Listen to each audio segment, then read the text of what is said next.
कुछ चीजें ऐसी होती हैं जो हम चाहते हैं कि लास्ट करें पर जल्दी में निबट जाती है, और कुछ चीजें ऐसी होती हैं जिनको एक टाइम के बाद हम चाहते तो हैं कि ये किसी तरह निबट जाए, लेकिन फिर भी वो चलती जा रही हैं। और ऐसी एक चीज है 22 साल से दौड़ती हुई एक फ्रेंचाइजी फास्ट एंड फ्यूरियस की, जिसके 3 ट्रेलर्स के बाद फाइनली इसका 10th पार्ट रिलीज हो चुका है, वो भी 2D और 3D में, हिंदी, इंग्लिश, तमिल और तेलुगु लैंग्वेजेस में, और अराउंड 2800 करोड़ की मूवी है ये। तो क्या ये 2800 करोड़ वसूल हो पाएंगे इस 2.25 घंटे की मूवी से? तो मूवी की स्टार्टिंग ही फ्लैशबैक से होती है, क्योंकि इसकी स्टोरी कनेक्ट होती है सीधा इसके 5th पार्ट से। तो 10 साल पहले जो अपने लीड कैरेक्टर हैं, यानी कि डोमिनिक टोरेटो, उसने अपने साथी ब्रायन ओकॉनर के साथ मिलकर लूटी थी एक बहुत बड़ी तिजोरी, और जिसकी वो तिजोरी थी वो तो उस चेज में मारा गया, लेकिन उसका बेटा यानी कि इस मूवी का विलन वो बच गया, और वो ही लौटा है इस मूवी में डॉम से अपना बदला लेने के लिए। तो अब डॉम के पास चैलेंज ये है कि इस बार वो खुद को और अपनी फैमिली को कैसे बचाएगा। तो स्टोरी में ऐसा कुछ नया नहीं है, वही बेसिक सा रिवेंज प्लॉट है, जैसा कि आप इस फ्रेंचाइजी की मूवी से एक्सपेक्ट कर सकते हो। और पिक्चर स्टार्ट होने के 10 मिनट के अंदर ही पॉल वॉकर को एक ट्रिब्यूट दिया गया है, और आगे मूवी में भी कुछ पुराने विलन्स के साथ आपकी फिर से मुक्कालात होगी। क्या बोला तूने?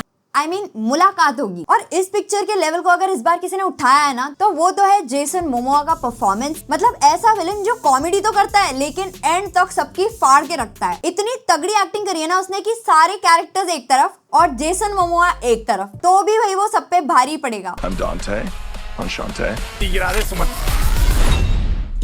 और 9th पार्ट के बाद अगर इस बार इस पिक्चर को किसी ने बचाया ना, तो वो है इसके इतने सारे कैमियोज, और जो इस फ्रेंचाइजी की यूएसपी रही है, मतलब इसका एक्शन। फर्स्ट हाफ के एक्शन सीक्वेंसेस अच्छे हैं, ऑफ कोर्स लॉजिक या फिजिक्स जैसी कोई चीज नहीं लगानी है। इसके एक्शन के सिनेमैटिक एक्सपीरियंस को आपको फील करना है तो आपको आपका वाव मोमेंट मिलेगा, क्योंकि इसका जो फास्ट पेस एक्शन है, स्पेशली वो बॉम्ब वाला सीन, जो इसके एवरेज से स्क्रीन प्ले को इतना फील नहीं होने देता। तो भाई ढेर सारी इंस्पिरेशन ली गई है हिंदी टीवी सीरियल से, जिसमें कोई भी कैरेक्टर कभी भी जिंदा हो जा रहा है, जिसमें अब अगर ये दिखाते भी है ना कि भाई कोई मर गया होगा, तो भी ऑडियंस को पता है कि ये बंदा तो कैसे ना कैसे करके वापस आ ही जाएगा, वो भी बिना किसी खरोच के। और मुझे कुछ एक्शन सीन्स भी थोड़े से फालतू और फोर्स से लगे, जैसे कि एक hand to hand combat scene होता है लेटी और साइफर के बीच में, उसकी क्या जरूरत थी, क्योंकि कैमरा एंगल्स इतनी तेजी से शिफ्ट होते हैं कि आप उसे एंजॉय ही नहीं कर पाते। और एक चीज की रिक्वेस्ट है इस फ्रेंचाइजी के मेकर्स से कि यार अब फैमिली बहुत हो गया, अब बंद कर दो इसे। अपनी एक फैमिली बचाने के चक्कर में पता नहीं कितनी फैमिलीज रला रखी है इस बंदे ने। और एक चीज जो मुझे इस फ्रेंचाइजी की हमेशा से पसंद है वो है इसका बैकग्राउंड म्यूजिक और इसके साउंड ट्रैक। तो मतलब जैसे ही कोई नई सिटी या नई लोकेशन दिखाते हैं और जो सॉन्ग की 2-3 लाइंस चलती है, वो आपको नई लोकेशन के लिए एकदम प्रिपेयर कर देती है। जैसे कि इसमें एक रेस सीन है जिसमें सबकी गाड़ियां खड़ी है और गैसोलीना बज रहा है, तो भाई बहुत बढ़िया था वो। और इसका फास्ट पेस एक्शन और ट्रांजिशन फर्स्ट हाफ में तो इसके एक्स की तरह एक्स्ट्रा था, बट सेकंड हाफ में वो मैथ्स वाले एक्स की तरह मिसिंग ही हो गया था।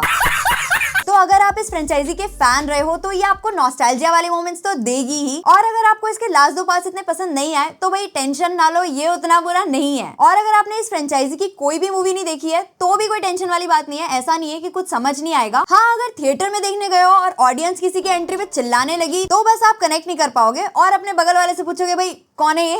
Okay. बाकी मूवी में 1-2 किसिंग सीन्स हैं, तो ऐसा कुछ नहीं है, फैमिली के साथ देख सकते हो। और हाँ, चाहे 2D में देखो या 3D में, ऐसा कोई खास फर्क नहीं है, क्योंकि 3D में देखने में मुझे सिर्फ एक ही चीज 3D में नजर आई, वो जो यूनिवर्सल का लोगो है ना वो। और इसके लास्ट पार्ट्स को देखते हुए और इस मूवी का फर्स्ट हाफ और जेसन मोमोआ की एक्टिंग देखने के बाद उस हिसाब से तो मुझे ये पैसा वसूल लगी। तो अगर आप एक्शन लवर हो और लॉजिक से आपको कुछ लेना देना नहीं है तो आप इसे देखना ऑप्ट कर सकते हो। और हाँ, इस फ्रेंचाइजी से जुड़ा सबसे बड़ा सवाल, Maybe this is the end. तो इसका जवाब है ना, क्योंकि इसके 2 पार्ट्स और आएंगे। और भाई पिक्चर जैसी खत्म हो एकदम उठ के चले मत जाना, क्योंकि इसके मिड क्रेडिट्स में एक ऐसा सीन है जो इसकी आगे की स्टोरी का सेटअप दे देता है। बाकी अगर देख आए हो मूवी तो कैसी लगी और कैसा लगा ये रिव्यू, वो आप मुझे कमेंट सेक्शन में बताना जरूर। मैं मिलती हूँ आपको फिर किसी ऐसी इंटरेस्टिंग सी वीडियो में, तब तक के लिए गुड बाय।